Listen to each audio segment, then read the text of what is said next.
So you'll notice that the reference photo in here, as we go along, the painting is going to be quite a bit different from that. That's generally how it goes. If I have a reference photo that I use that I think, well, I really actually like most of the elements in here, I'm still more often than not going to change some of the aspects of it, either coloration, the color temperature, the composition, leaving some elements out, pulling other elements in. And I'll try to talk about that as I go, why I've changed some of those things a bit. I never want to become a slave to my photograph.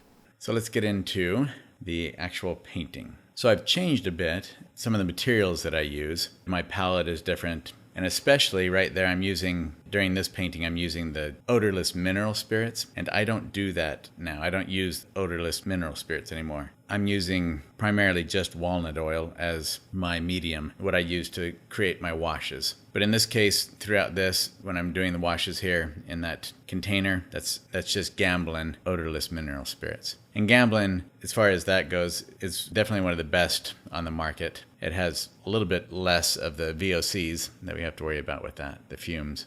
You'll see that I have 4 different blues on my palette. I have the cerulean, manganese, phthalo blue, and the ultramarine blue.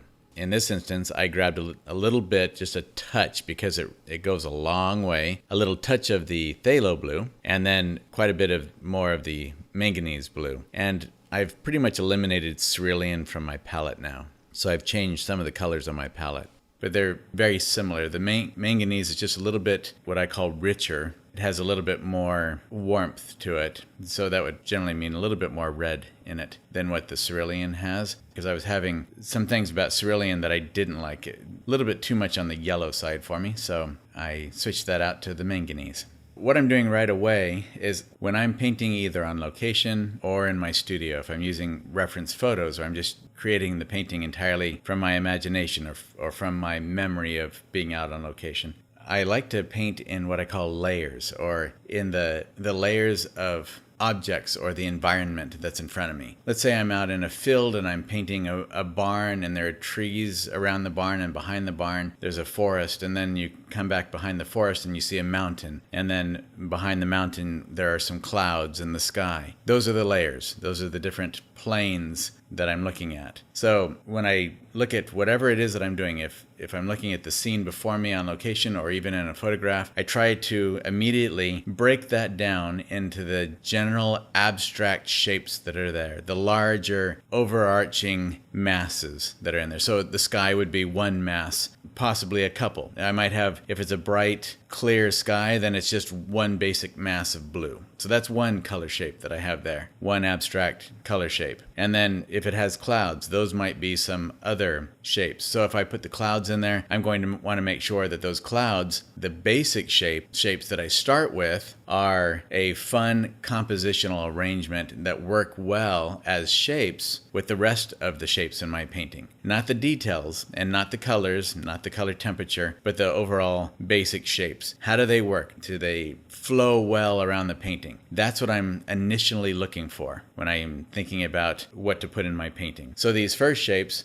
the blue band back there, that's going to be the mountains or the hills that are off in the distance. And since this was in Colorado, those are going to be mountains that are back there. More specifically, this is up in Winter Park in Colorado near Granby. We're surrounded by mountains in that area. So we've got mountains, and then we've got the field of grass up here in the front, and the sky. So those are my first basic shapes that I put in there. And then since those are farther back, I can now start to put in the shapes that are closer to me that overlap those shapes. So now I'm starting to put in the basic shapes of the trees. And I'm going to do those shapes. Generally speaking, I try to do them according to the values that I want to establish right away. The sky is generally my lightest value on there. If I'm dealing with snow, I might get some snow that is actually brighter than the sky, or a reflection on some water might be brighter than the sky. But overall, the sky is generally going to be my lightest value in the painting. And then I have the hill back there, and sometimes with the mountains or hills that I have in the background, I might start off with a darker value than what I intend to finish with, because it provides a good foundation for any lighter values that I might put on top of that. So I don't necessarily do the whole thing right off with all of the little values that and transitional values that I'll have in my final painting, but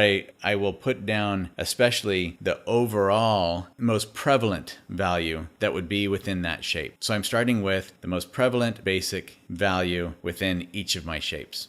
With the trees, now that I'm starting to put in the trees, those are going to be my focal point. Those are the most dominant point of interest that I have in my painting. So with those trees, I want them to already, because much of what I'm putting in right now is the foundational work, and some of that is going to be left in the final product. Some of that, those really light, dry brush kind of strokes, some of that will actually be left in the final painting. It will look just the way I've put it in initially. Other parts of that are going to be refined more strongly, and so they will be eliminated. You won't see them in the final product, but there will still be generally little small parts of that that still come through. Even those parts that I cover up more or change significantly, there will often be small portions of that that still are there in the final painting. So I want to make sure as I go along, as much as possible, that the strokes that I'm putting in and the shapes that I'm putting in are interesting all the way from start to finish. That doesn't always happen. It's not always as successful as the simplicity makes it seem the way that I'm talking about it. But those are my goals from the beginning. So I'm using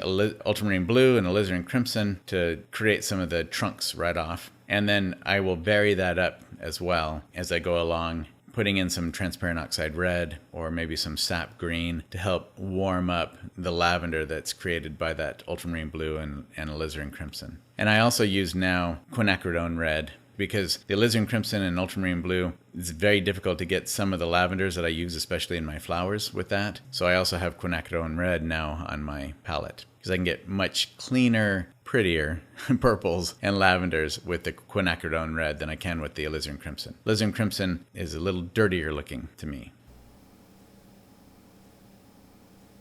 So you'll notice when I'm putting some of this in, I'm not just taking my brush and putting a nice hard pressure all the way down and creating the same sort of stroke from top to bottom. I'm breaking up that stroke. Some areas I put more pressure, some areas I put lighter pressure, and that's so that I have a variety of edges and transitional elements within those tree trunks and branches and areas of leaves and foliage. Even in the mountain, you can see that I'm really utilizing the brush texture, the bristle texture on that brush. So right there, that's called what I call a dry brush technique. So I'm putting just a little bit of paint on the brush overall. And you notice how I mix that paint and then I come back and push the brush through the paint so I can grab it. Well, I can vary that to grabbing more or less paint. And when I do a dry brush technique, often I'm grabbing less paint. I have enough paint on there that when I drag the brush down on the panel, it's going to pick up the texture in that panel and leave just enough paint so that you can see the paint, but not so much that it covers up everything else underneath it. I still want some of those other colors that are under there to come through as well. I want that broken up a bit so that those colors all work with one another. In each of these, as I'm putting in this foliage, you can see the sky coming through there. You can see some of the branches coming through there. They become almost like ghosts in the background. And those will help then to create that feeling of realism that's in there. And as I refine it, I'll increase the opacity and the thickness of some of those areas of paint application, depending on how thick I want the foliage to be there. The more foliage there is in a certain area, generally the more opaque I'm going to make it, and the thicker the paint might become. For many of these shadow objects, like right now I'm going to put in some fence posts, I'm going to use the same colors. I can just grab from the same pile of dark and use that. Especially since I'm going to make refinements to it as the painting progresses. And even if I don't, often the dark masses look the same. They have a lot of the same values, the same colors. So if the value is the same, I can use the same color for it. Or I can change that color. It's the value that's the most important, more important than what color I use. Now that I've established a lot of the shadow pattern, like in the foliage, I put in the darker shadows in there, or the darker areas of that foliage, so because the shadows are going to be back behind. So I've gotten a lot of my shadows established. Now I can start to place the lighter value areas into my painting. I can start to get a lot more of the light-filled leaves and the lighter grasses and all of that placed into the painting. And I'll do the first portions of that fairly quickly with broad brush strokes and longer brush strokes. So keeping my brush flat. So I'm utilizing a lot the front of my brush, not from the side, but the flat full width of my brush to make those strokes so that I can get nice large masses and not get too caught up in small details yet. I'm also using a light dry brush stroke here as well. I do that a lot in my paintings, that dry brush technique, because I don't want those trunks that I put in there and all those branches to just completely disappear. I'm leaving them kind of like ghosts behind that foliage so that they come through, but the viewer can tell that there are a lot of things going on in front of those branches and those trunks of those trees. All the little leaves and small branches and things that are obscuring them. So I'm still utilizing what I placed down there in the beginning, but I'm coming over the top of it now, and that has become then the framework, the ghosts in the machinery, so to speak. The way that I do this dry brush technique, you can see that much of it has to do with utilizing the flatness of the brush and making sure that I'm picking up just a certain amount of the bristles. So that has to do with the pressure that I'm using when I push that brush onto the panel. And there I'm just taking out some of those little bits of old dried paint or something that might have gotten into my newer fresh paint. And so as I go along, I might at one moment push the brush with much greater pressure. So at the beginning, I might start off with a very light pressure, just testing out how much paint's going to be dragged off of it. And then as I go down the stroke, whether it's a shorter stroke or a longer stroke, doesn't really matter. But as I go, I might decide I need to push the brush even harder to get more paint to come off of it, while still not pulling too much paint off and losing that dry brush technique that we're talking about. I don't want to necessarily, in those moments, cover up everything else that was there. Much of it has to do with the kind of pressure that I'm utilizing with my brush. And that just comes from doing it over and over again. Just experimenting and playing with it, you'll start to get a feeling for that. As you've probably noticed, I use a big mix I just kind of build upon previous colors I add to my mixes. So the shadow foliage started out with a mix of transparent oxide yellow, cadmium yellow medium. Then as I went along, I added a little bit more alizarin crimson and cad yellow medium. And then I added after a little while, I added a bit of phthalo green and some alizarin crimson. So I keep on adding to those piles and changing the colors just a little bit as I go. And then for the sun-filled foliage, I'm using a mixture of cad yellow medium and cad lemon. And that cad lemon is the brighter of the two. If I want it brighter, I add more cad lemon. So in some of these areas, like the stroke that I put down with that light green in there, I applied more paint with the stroke that's in the middle of those two trees there. That was applying more pressure and tilting the brush, so I was actually getting more of the brush than just the front edge of those bristles. I tilted the brush so I'm actually picking up from more towards the middle of the brush as well as the outside of the brush, so I can get more of that paint off the brush.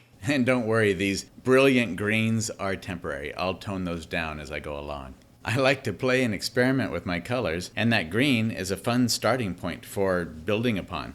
And then in this instance, you can see that I have the brush, so it's, for the most part, in a lot of that, in those strokes that didn't have so much paint, it was just keeping that brush almost perpendicular to the panel so that it just picked up only the paint that was on the very outside tips of those bristles. Something to pay attention to is that I have used barely any white to this point. All of these darker values, I'm staying away from the white. For two reasons. It cools down the color and it deadens the color. I want rich, vibrant, saturated color. So often, especially in the beginning stages, I'm using the paint strictly as it comes from the tube. Well, mixing those colors as they come from the tube together without white. I can't emphasize enough the importance of getting out and painting on location, painting from life. This particular scene, I was invited by the Plein Painters of America to come out and paint with them in Winter Park, Colorado. We were there for a week. It was so much fun. And during the course of the week, I got to go with a few others out to a private ranch there in Granby, Colorado. And there were these old metal bridges and all these cottonwood trees. There was a river that ran through there and horses and just a whole lot of really fun stuff there to paint. The river had all these rocks, and it's one of those great Colorado rivers that are crisp and clean and just rocks and rapids and all the fun water elements there to paint. Just a whole lot of things that were pure joy to be out there painting. And I finished quite a few paintings while I was out there during that week. But once in a while, I'll go back and revisit one of those places that I've painted before, especially those places that I've painted already on location, because that gives me an intimate knowledge and understanding of my subject matter. If I hadn't painted there already and created paintings right on the spot, on location, my painting this time wouldn't be nearly as successful because I wouldn't have that underlying knowledge of the atmosphere. What was it like that day? The sun was shining, it was dry, it was a little bit cool because it was in the fall. We're up in the mountains, the air is clean, and there's not a lot of obstruction as far as the air goes. If you haven't been to Colorado, when you see one mountain and you see another mountain that looks like it's pretty close, it could be hundreds of miles away. The air is so clear. It's not like the East with all the moisture and dust in the air that creates that perception of depth, that perception of distance. They don't have the same kind of distance there in Colorado, or that same kind of atmospheric perspective in Colorado that we have here in the East. It's a lot of fun to paint that kind of air quality, but it can also be kind of frustrating when we don't have that atmospheric perspective to assist in creating distance. There are challenges. There are also a whole lot of real fun positives about painting in the West. Notice as I put these more dry, taller grasses in, the yellow grasses, as I drag my brush across, I'm not just placing a solid, opaque line of paint in all those areas. I'm still letting some of the undercolors come through in those places, and that helps to tie all those elements together. It gives the illusion of dirt and grass and rocks and whatever else might be out there. So the horses have come along and have eaten down some of the grass, so it's not as tall as other areas. And sometimes it's just the way the grasses grow there. You have some pockets of tall, gangly grass, and then you have other areas that are shorter, closer cropped. That kind of variety is nice to have in there. And some of the finalizing elements that I'll put in will be those little bits of grass. Here and there, you'll have a tuft of grass, especially out in Colorado. Got those little small tufts of grass that grow in between some of the other tighter grasses. And sometimes they're just growing there in dirt, too. It depends on how much rain we've gotten there. Our golf course there one year, it went from being this luscious golf course grass and greens to we had a drought one summer, and in a very short time, within I think about a month, 2 months, they didn't water one half of the course. That half of the course was just dirt. Nothing was left. So out in those places, if it's not watered, it doesn't grow, and it dries up and blows away. In some of these areas where I'm starting to add some brighter highlight kind of elements to it, like with the grasses, when I added a little bit more white and cad yellow light or cad lemon to it. In those spots, I'm not making dramatic changes. Those are just small little subtle spots that I'm affecting. I'm not taking those light highlights and altering it significantly. It's the small little subtle changes and shifts that can make the difference between the feeling of realism and not, of making it stiff and lifeless. That's where I concentrate those small areas. I'm trying to utilize them sparingly but with impact so that they give me that sense of realism and life that I want there.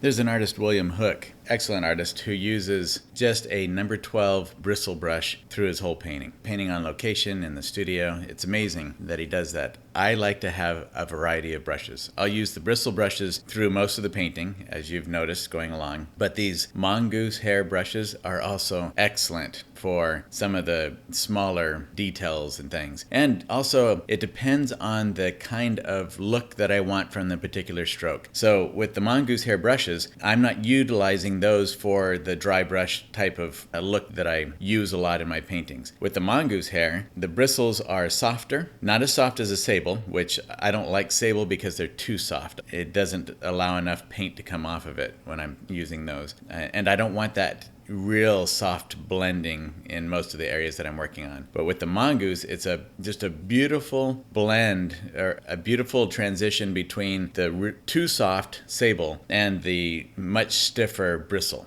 It has that perfect balance between the two so that I can get a nice, much more opaque line and still have some play with it, as far as I can get plenty of paint off of there and also trail off in places to soften out an edge or pull it through an area, like with that branch that I did down through the foliage. I did it just enough so that it still left that foliage. It trailed off as if that branch is back behind the foliage. So that sort of thing. It's important to learn what your tools will do for you, and then to know in each situation to just grab that tool and go for it and know exactly what it's going to do at that moment that you need it to do. I'm using all of these branches and the trunks of the trees to help create the flow of my composition. As I add in these little branches and the bigger branches and all the different elements that I'm putting in here, I'm constantly aware of the other branches and their placement. So I don't want to get railroad tracks going, or the idea of two lines going in the same direction, the same look. Actually, on the left-hand side, I have two small branches that are almost like parallel lines right there. I will have to change that. I'll probably put some foliage over the top of that. I'll change those in some way so that I don't have that kind of railroad track look to it. I don't want that kind of repetition or pattern or symmetry in my work. I want everything to be asymmetrical. I want it to feel a little bit off balance, the way that nature is. It doesn't follow necessarily some ... kind of pattern. Things don't just go right in a row. Or if they do, it's an exception, and I don't want that in my paintings because that becomes too predictable and boring. And I don't want my paintings to be boring. I want them to be interesting. I want to have enough elements and layers going on and little subtleties and nuances that each time the viewer comes back, there's something new to look at, something to discover in there. I don't want the viewer to look at the painting and think that they've got it all figured out. It's kind of like watching a suspense film where the ending becomes so obvious that there's no real reason to watch the ending. I've already got it figured out. This is kind of boring. Now, we want those kind of suspense situations where what is going to happen? I mean, it might end up being the way we thought, but there should be something there to carry us through with that desire to see what's going to happen. So in a painting, it's a little bit the same way. I don't want to spell everything out so that the viewer gets it, boom, right off the bat. I want it to take time and hopefully years where the viewer can enjoy it, can keep looking at it and discovering little things that they didn't see before. Something that brings them back over and over again. If I get bored looking at it, then the viewer is going to get bored looking at it, more than likely. As I put these branches in, I'm changing up the size of the branches, the direction of them. Somehow I'm changing one branch so it doesn't look exactly like another branch. I want there to be variety, the same way that I want variety in my values and variety in my colors, variety in the overall big and small shapes, constant variety throughout the whole painting. Obviously, in a painting, the things are there right in front of us. We get the whole picture right off the bat. But hopefully there are enough little subtle elements throughout it that it takes a while for the viewer to discover them. It's not just a wham, bam, there it is, enjoy it. It takes us time, and the things come forward the more often that we look at it. We can utilize all the elements that are there before us to compose something fun, something entertaining and intriguing and engaging, something that really captures the heart and mind of the viewer. So if we have some leaves that could really work well in a certain place, but they're not there in actuality, who cares? We're the composer. We can take and pull some notes from one place and put them in another and use that however we want to do it. It doesn't matter if the leaves aren't there in actuality. We are the composer. We're the artists. We are not there to record what's in front of us. We can use a camera to do that. We are there to create something magical for the viewer. So I'll talk about the mix that I have here a little bit. That's ultramarine blue and transparent oxide yellow, or some brands call it earth yellow. That transparent oxide yellow is basically a substitute for yellow ochre that a lot of artists use. I like the transparent oxide yellow better because it's a transparent color. And I like to use that a lot in some of my underpainting, especially in the initial washes that I do. I love the transparent colors like the transparent oxide red or the transparent oxide yellow. Transparent oxide red replaces burnt sienna. I love the transparent colors because they allow the white of the panel, the light hitting the white of the panel to come through more. So whenever I can, I use those transparent colors rather than the opaques. Especially with my flowers. It really helps the flowers to have that translucent, glowing quality that make flowers so beautiful. So I've mixed that up. I put that down initially with fleshing out those tree trunks a bit, and then realized that I don't like that particular color with it. It wasn't working horribly, but it wasn't giving me a nice mix of color harmonies either. So I decided to change that up and give it a little bit more on the lavender side of things because I have so much yellow, so much orange and yellow throughout this painting. Even the blues tend to be on the yellow side with the manganese that I've used. And, looking at the reference photo, the color that's in the sky in the reference photo is more on the cobalt side or the ultramarine blue side, especially the cobalt side. But just from living in Colorado for so long, I prefer to use the manganese or the cerulean blue look for the skies there. I've got so much on the yellow side of things, I need something to counter that, to harmonize that. So I changed the trunk color to be more on the lavender side of things with the ultramarine blue and alizarin crimson, and of course white as well. When I build up the brighter, lighter areas in my painting, I use generally a lot more paint than I do in the shadow side of things. The darker elements in a painting, I tend to keep thinner. My rule of thumb is that I want the shadows to fade more into the distance, more into the background, and so keeping that thinner helps to facilitate that. Whereas with the lighter areas, the brighter, like with the trunks that I'm doing right now, I want that to come forward more because it's out in the sunshine, and I want the shadows to push back more into the shadows. So getting that paint a little bit thicker helps to give it a greater sculptural or textural quality to it, and that texture draws the eye and also helps to pull that away from those shadows. It gives it a little bit more interest in there and helps then to bring that more into the mind of the viewer while pushing the shadows more into the distance, out into the background. So I do that throughout. As I start to now refine things, I will do that by adding thicker and thicker paint to a lot of the spots there around my painting, especially with the leaves and in some of the areas like the trunks on those trees. I won't always do tree trunks or leaves or whatever thick. It's not like I have some kind of a definite pattern or system for doing this. That just tends to be kind of a tendency that I have with my work. And you'll notice that as I work on some of these areas, that thicker paint, it's also very nice for working the edges in there. So I can take some of that and kind of blend it around and create some fun little twists and turns. I can create the illusion of bark on those trees. And all of that really helps to create the feeling of realism, the feeling that there's a lot going on in there. Just like with trees that we see in nature, all the little twists and turns and caverns and crevices that you get with tree bark. It's not like they're large, they're tiny little crevices that you'd get in tree bark. But instead of putting all that in individually with small little worked out details, I do that simply with some of the texture in the paint instead, as well as using some of that texture, some of that thicker paint with some of the small branches and leaves that I'll be putting in here, and the small grasses that I put around as well.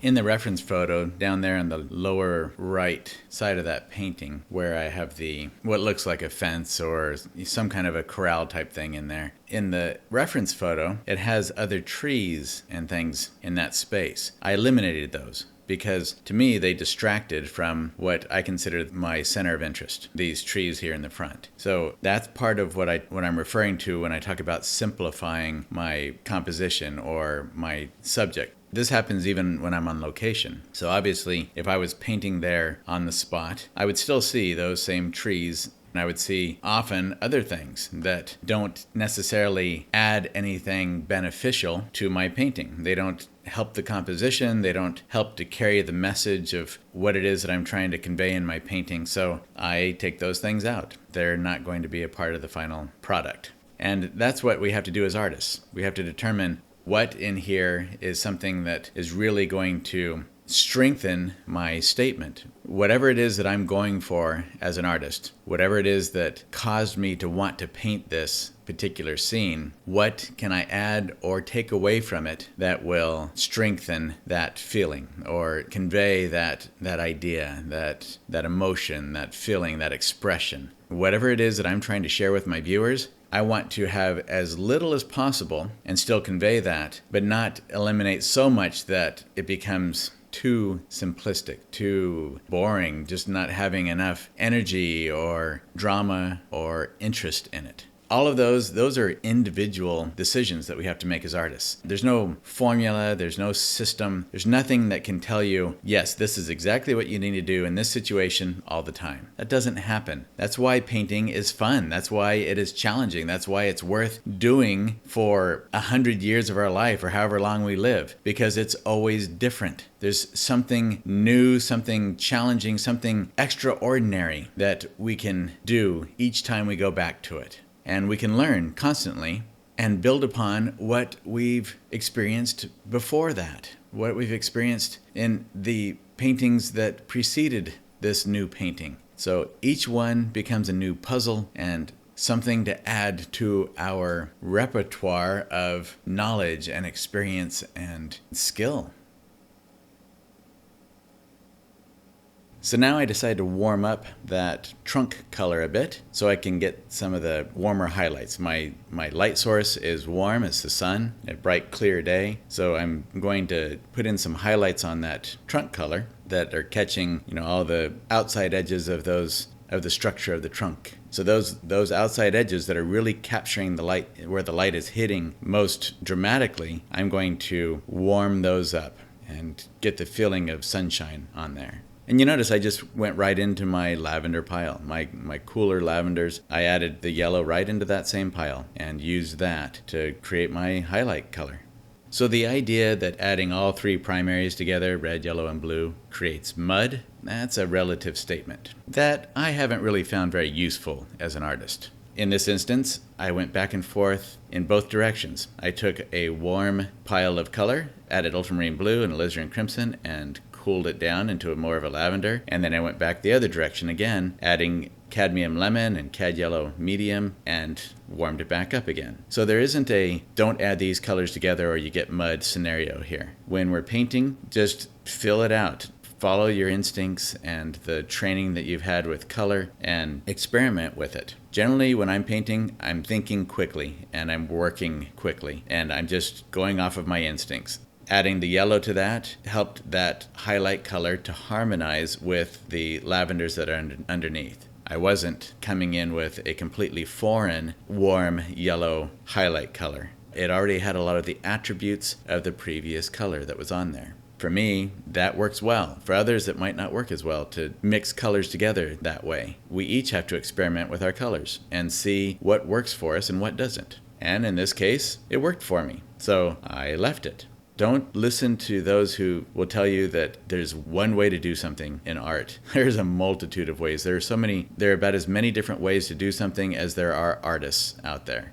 And you need to paint often, like every day. As you paint often, you'll get a feeling for how your colors work together and what you like and what you don't like. And really, that's what it's all about. We're not here to find those collectors or to find out what collectors want and then paint that way. We're, as artists, if we want to make a living at it, we paint the way that we feel inspired to paint, and then the collectors that appreciate that will come to us. Never paint according to what someone tells you is the way to paint. Paint according to your own instincts, according to your own intellect and understanding and your gut feeling about what it is that you want to accomplish as an artist.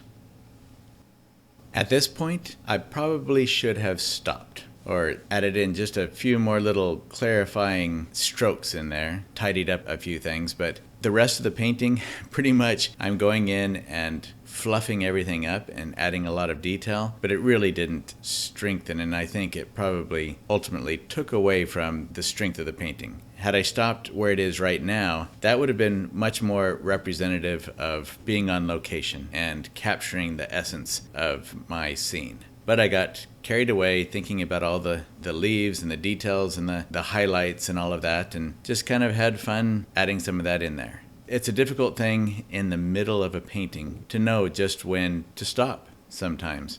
And once in a while, I carry a painting too far. The final painting turned out all right. The collector who purchased it loved the painting. And there are a lot of things in there that I enjoy, and I'll cover some of that through the rest of this video. But it's also instructive I like having this video, even for myself, to be able to go back and see different points in the progression of the painting where I can look at it and think, did I actually make it stronger? Did what I added make it a better painting? Did it represent what I was trying to say more completely? And in this case, I don't think it did. Knowing that and seeing what I did here can help me in future paintings to know how far I might want to carry it or where I might want to stop. All the way along, it's good to analyze our work and really be honest about what we've done. Not, did I have the skill to do what I just did? That's not what we're talking about here. The whole point about everything we do is to acquire the skills. So carrying a painting too far isn't demonstrating greater skill. The greatest skill is knowing when to stop, knowing when we've accomplished what we set out to do, or capturing in the most simple way what we originally intended. So as I add highlights and in any of these areas where I'm working with light and dark, I'm constantly thinking about spaces and shapes. So with the tree trunks, I'm thinking about how to sculpt those tree trunks in a way that will convey the illusion of a trunk of a tree. So I think about little crevices where the roots of the trunk are coming off and creating little spaces that don't get as much light in there. Little spaces where animals can hide and insects and whatever else, where grass might grow in between. In doing that, I think about it as a three-dimensional structure. And how is that structure capturing light? Where's the light hitting? Where is it going to have shadow? I'm always keeping that in my mind as I place paint on there. So it's not just randomly putting highlights or shadow areas. I'm thinking all the time about what direction my light source is coming from and how that's going to affect the structure of whatever my subject is. Same thing with the foliage on the trees. So as I place in these small little branches, I'm thinking about spaces and how I can accentuate those spaces and make them feel like one thing is in front of another. So the little branches are an excellent tool to convey that kind of depth and space. I'll look at my overall structure and think of where placing a small branch might help to create the feeling that there's a hole there. There really isn't much in the way of leaves in that space, but I still want to create depth. So I'll place a little small thin branch over an area where the foliage is coming away from the main portion of the tree, the main structure, the trunk of the tree, or where a branch, I might have it come out into open space where there isn't really any tree or leaves or foliage of any kind. And it helps to pull then the tree away from the background, the grasses, the ground, or the mountains that are behind. All of those things are used to create that sense of depth. And at the same time, I'm using those to move the viewer's eye around the painting, to take the viewer in directions that I want the viewer to go. And so I'm thinking about them in ways of making it fun, a fun way to lead the viewer through the picture plane, without, hopefully, getting too busy. And sometimes I get too busy, and then I have to wipe those branches off, or put something else in their place, or simplify them in some way. So it's just that push and pull of elements until it feels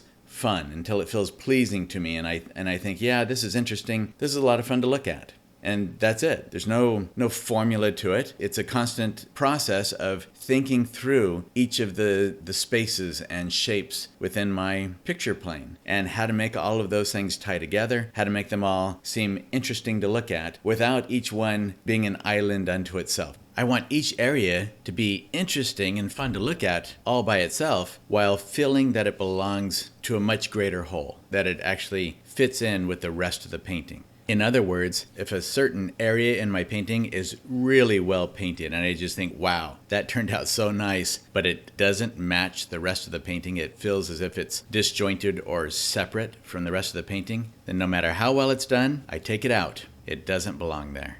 So the whole time with putting a painting together, it's using colors, it's using composition, using elements, branches, leaves, flowers, flower petals, the way the sun hits on a particular edge of a leaf or a flower petal, all those different things, they're not the end in and of themselves. They're parts of the whole, and they're meant to work together. And we're here to learn how to compose those in such a way that the whole thing is harmonious and engaging and really captures the heart of the viewer. And at the same time, it conveys as well the joy, the whatever it was that captured us when we saw that scene in the first place.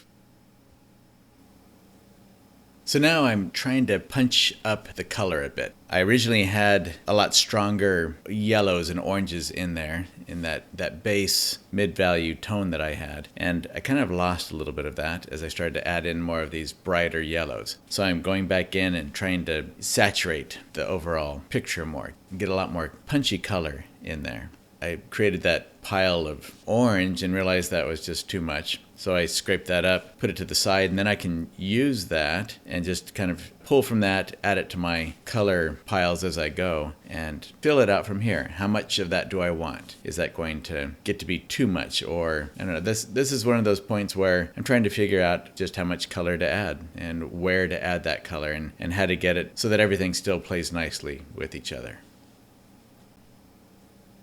I've been alternating quite a bit between a number 10 and a number 6 bristle brush. So the darker handled brush was the number 10, and obviously orange handled brush is number 6. And with each one, I am playing with the brush, depending on how big a space I'm trying to work with, between the flat of the brush and the edge of the brush. When I'm putting in the smaller individualized leaves, like that little stroke right there, some of those small little dots and strokes, I get quite a bit of paint. So it's opaque. I'm loading up the corner of that brush with a lot of opaque paint and then just placing that down. And I just kind of turn the brush a little bit at a time as I go to pull off all the paint from that brush as much as I can before I go back and load it up again. This is the point where I start to use a lot of that thicker, more opaque Van Gogh-ish type of paint where it really gets some texture on there.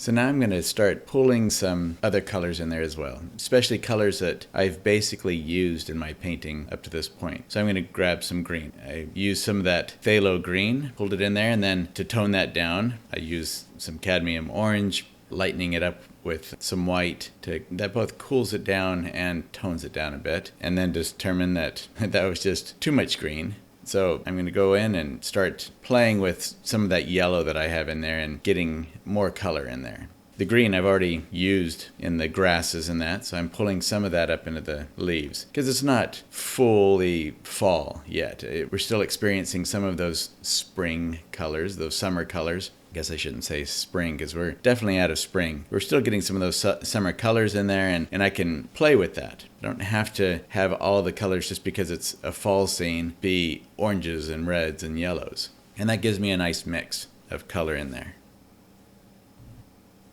And with these little dabs of leaf structure that I put in there, I'm not putting those small strokes everywhere in the painting. At least I shouldn't be putting them everywhere in the painting. I'm trying to find nice strategic points where a leaf can stand out, catching the light, and pull itself away from the group of leaves that are all tied together. That way I'm not adding small detail everywhere, but I'm getting enough detail in there that the viewer can tell what the other groupings of foliage are, and give a little bit of indication of the kind of leaf structure that tree might have. And what I'm really doing with those bits of color is adding points of interest, making it so that there's a variety of shapes and different sized elements and bits of color throughout the painting.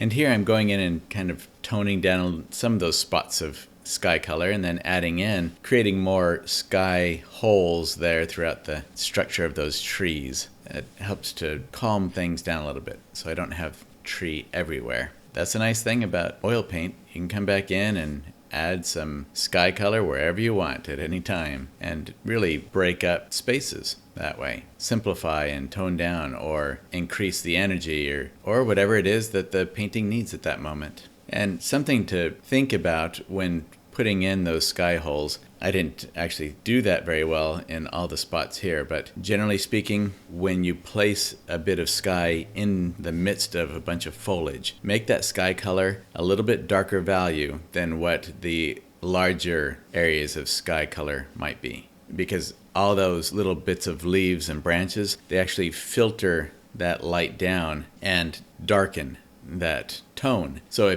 if we put some sky color in there that's as bright as what the rest of the sky color was, it's going to stand out like a beacon, like a little spotlight coming through the trees. So just making that a value, a step down in value, will help that dramatically to blend in and to push back as if it is the sky.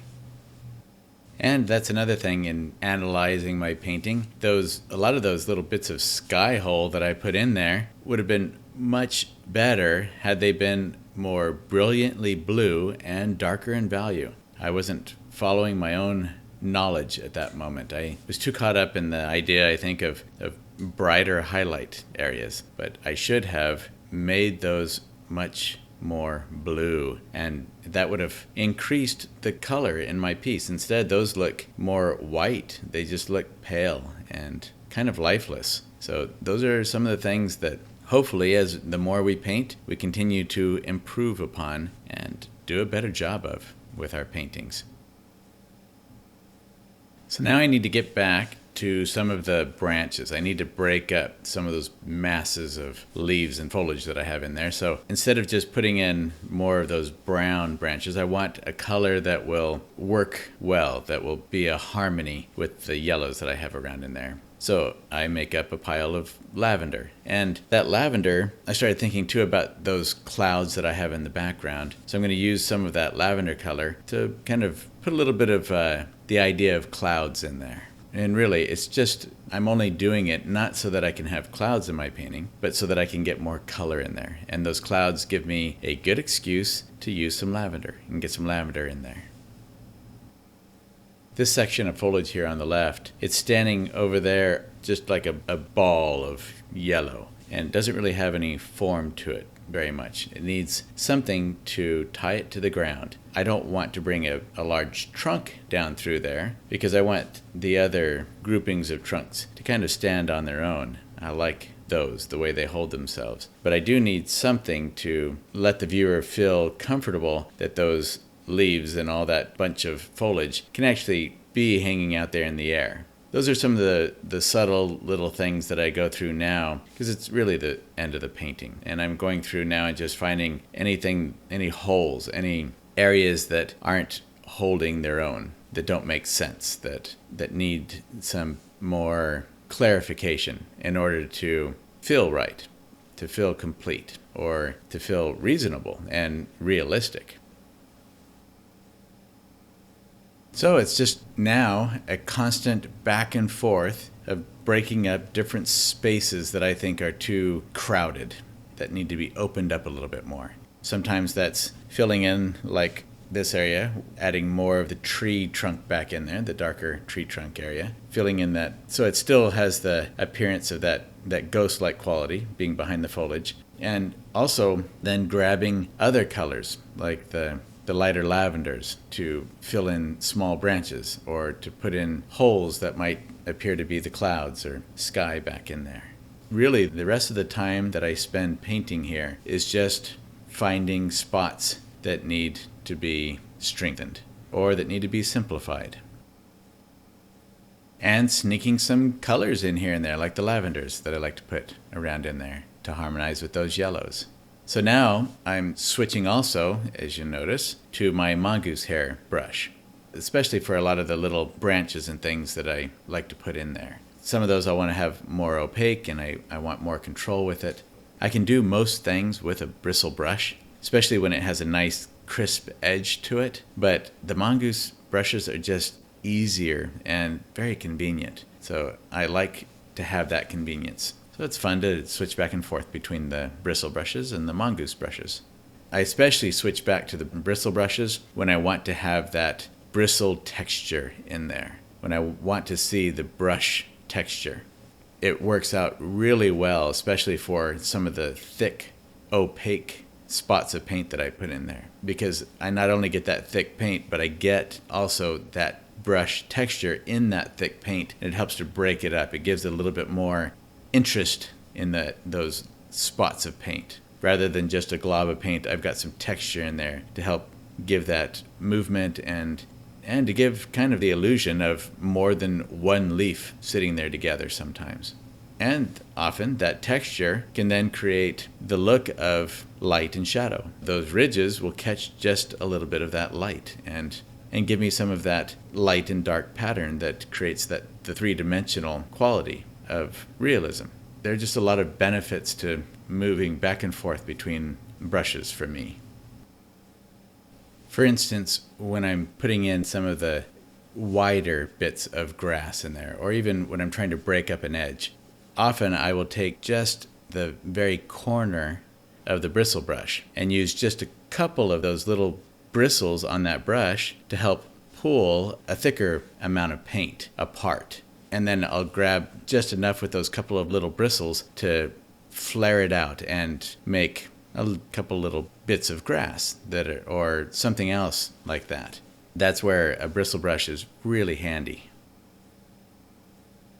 Now this is an opportunity for me to get a little bit more of that trunk color in other places in the painting. I like to, when I have a major mass of color, like on the trunk of that tree, I like to take more of that color and place it in other spots around the painting. For me, it kind of makes the painting a little bit more cohesive and helps to tie the different areas of the painting together. So even if it's just subtle little spots, I'll take that color, each color that I have in the painting, and place some of it somewhere else, usually in at least 3 spots in the painting. Now, my primary reason for placing it behind the trees like that was to break up the line of that shadow. I didn't want that shadow to be a hard edge because there's a whole lot of very open and moving foliage all around that tree, and that's what's causing that shadow. So for the most part, it's not a hard lined shadow. It's a very fluid and broken up shadow pattern back there. So I used that trunk color as if it was dirt or some bare ground back there, and used it to break up the line of that shadow a bit. It can get a little bit frustrating for me to watch myself sometimes and to think, why do I keep going over that area again and again? I feel like I should, as long as I've been doing this, recognize that either the area is finished or there's something else going on in the painting that is making me feel unsettled, and I need to adjust that. But that's the thing about knowledge and art. We can know a lot of things and have these experiences and still in the middle of it not quite grasp what we're missing. Going back and watching this, I can, in retrospect, see what was going on and recognize what I was struggling with. But in the moment of painting, it's not always obvious. And in this case, I think I continued to manipulate some particular clumps of foliage and leaves multiple times because I didn't recognize at the moment that my shadow pattern wasn't strong enough there. I should have increased some of the shadows in those areas. I covered up too much of my early darker value foliage that I had in there, and I was missing that. I wanted that back. I just didn't recognize it at the time. So I kept playing with it, thinking that the thicker paint on there was going to somehow fix everything. That's why I have different tools here, especially in my studio, that I utilize. So a couple of the things that I do to help me gain perspective during a painting is I have a mirror behind my easel. So on the wall behind my easel, there's a big 3-foot by 4-foot mirror. And I can turn around at any time and look into that mirror, see the reverse image of my painting, and get a different perspective. That helps me then to recognize more easily compositional errors, things that might not be obvious to me in the midst of painting. It's getting that fresh eye. It's sort of like having someone else come in that has not seen the painting yet with a fresh eye, and they can look at it and quickly see the things that stand out that aren't working well. The other thing that I do is I like to walk away. I walk back and forth a lot. I probably put on several miles of walking every painting that I do because I'm constantly going back and forth. I put down some strokes and then I walk back and look at it. Sometimes with a smaller painting, especially with something like this where it's an 8x10, I might get so caught up in the work of it and then get to a point where I can see the finish line, so I'm sprinting ahead and I don't always take that time to step back and think about what I'm doing. In the middle of the painting, when I'm really just going with it and working through all those initial questions and ideas and directions that I might go with it, I really try to put all of my intellectual understanding and knowledge on the back burner, back in the recesses of my mind a bit, and just kind of let my instincts and my feelings dictate what I do.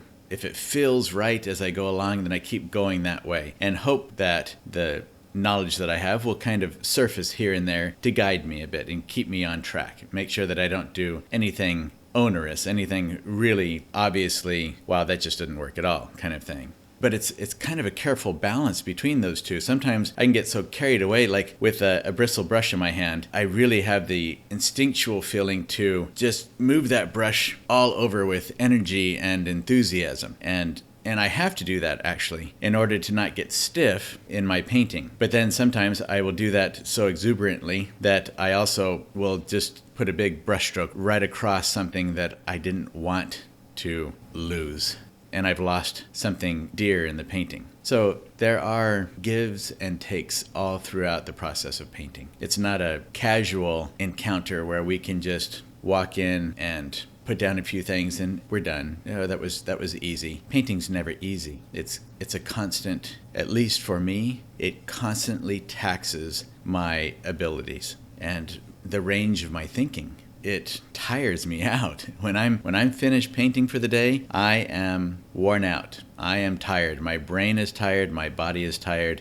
It's a draining experience, and it should be. When we're painting, it should be joyous, but it should also be very taxing. Otherwise, we're not giving it everything we've got. As we do that, we're just going to get better and better. And some of these things that I see during this painting that I think, why on earth did I even do that? What was I thinking? Those will become less frequent. Or the problems, the mistakes that we see in our work, in retrospect, will become fewer and on a much higher plane than they were 5 or 10 years before that.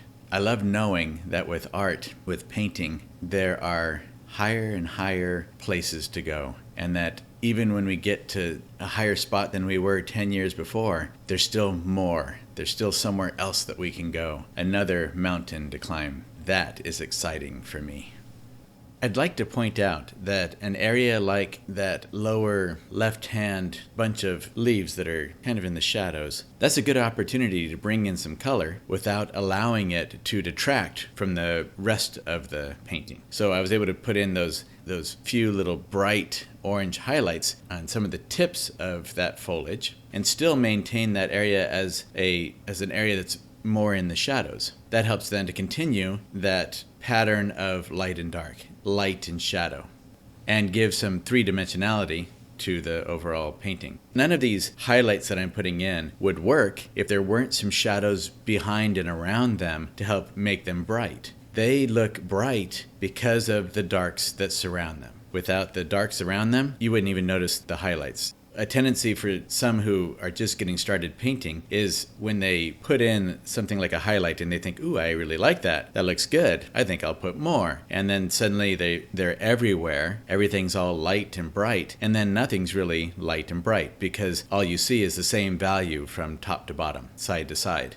The lights look light because there's something dark around them. We've got to have that shadow in there to give that effect, to make that effect successful. And here we are in the last few minutes of the painting process. And I'm just strengthening, saturating, increasing the vibrancy of some of the colors and tightening up areas that need a little bit of adjustment to them, making sure that each spot in my painting works, that I don't have areas where they're too crowded. sometimes just increasing the vibrancy of everything, making sure that it all is energetic and exciting to look at. The blue on that mountain, compared to what it was, it almost feels like it's coming forward too much, glowing a little bit too much. But I know that once I accustom my eyes and mind to that, I'll like that it is standing out more, because all that yellow needs to have some balancing areas in it to comfort the eye. So it's fun to have all that fall foliage. Most people love fall leaves, especially artists. It's so fun to paint all those yellows and oranges and reds, and I just love fall. But for a painting, for the viewer, that much yellow can be overwhelming. It's nice to have other color in there that can help counteract that and make sure that I'm not just carried away with gold fever or something. I like the overall color of the sky, but I have a few things that I need to adjust a bit, especially where I put in my original washes. I need to increase the blue coverage there, just so that I have that solidified as sky. Mainly because I have enough yellow and orange around in the painting. I don't need that yellow carrying over too much into the sky. So instead of keeping the same manganese, blue, turquoise kind of color, I'm going on top of that with a bit of more of a cobalt looking color to it, more on the reddish blue side. I'm not going to take away all of that cerulean look to the sky, but putting some of that more lavender tone on top of that increases the richness of that sky. And the sky generally, as you go from the horizon up to the zenith of the sky, it actually increases in bluish saturation anyway. It gets more of that ultramarine tone to it there, right above where we are. So I like to have a little bit darker, richer band of color up near the top of the sky in my paintings, and then decrease that, desaturate that as it goes towards the horizon. And then often right at the top of the mountain or the hill, right at the top of the horizon, generally it starts to warm up again. It gets cooler as it comes down, and then suddenly there's a nice warm band right there near the horizon line. I don't always put that in. It's not always necessary or apparent, but it's a good thing to keep in mind and to know when we're painting it, because that might just help. There might be a feeling that something's missing, and that might just be it. Putting in these lavender colors, even though some of them are very subtle, helps with that overall harmony that I was talking about with color. So purple and gold, blue and orange, red and green. Our minds want that. Nature demands it.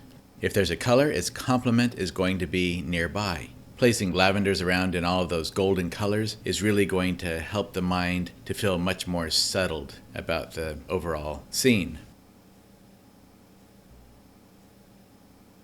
To create convincing sky holes in amongst the foliage, I'm not making one sky hole look like another. Sometimes I use the edge of the brush like I'm putting in a branch, and it's just a thin line that goes through there. Other times I put in a wide brush stroke, varying up, just like with everything that we've talked about throughout the creation of this painting. Varying up the sizes and shapes of our strokes, of our abstract design, all the way through there. We want variety. We want it to mimic nature, and nature is not symmetrical. It doesn't display itself in some kind of order that can be controlled easily. It is random. It's often chaotic, and we need to have a little bit of that controlled chaos in our paintings. Big and small, thin and thick.